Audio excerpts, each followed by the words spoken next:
72 hours after this massive, coordinated attack by the Palestinian Islamist group Hamas on Israel, using a barrage of rockets, vehicles, boats and even paragliders, a top Israeli politician has admitted to NDTV that the country, known for having the best defense technology across the world, was outmaneuvered.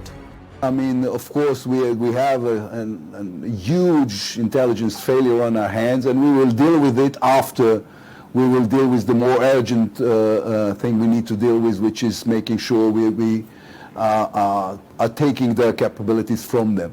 We have a good history of being able to learn from mistakes instead of just agonizing over them, and this is what we're going to do. Saturday's assault by Hamas was the worst breach in Israel's defenses since 1973.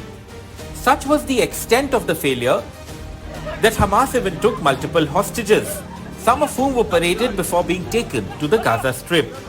There are also reports of cyber attacks on Israeli websites and servers, including those belonging to the media. In this opinion piece for the New York Times, Thomas Friedman, veteran American political commentator and author who is considered an authority on Israel, says Hamas conducted practice maneuvers along the Gaza border in the past few weeks, but the Israeli military misinterpreted them as bluster. Sources say Hamas managed to keep its plans under wraps for as long as 2 years. After every escalation, Hamas pretended it did not want a full-blown war. Experts believe Hamas could even have disabled cameras and sensors near the border. All this despite the fact that for Palestinians in Gaza, Israel's eyes are never very far. Surveillance drones bust constantly from the skies. The highly secured border is awash with security cameras and soldiers on guard.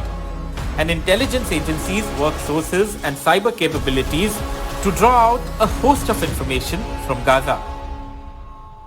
I think it made it easier for them because Israel during the last years and months they have withdrawn some of their soldiers from the area because they have established what's called a clever fence.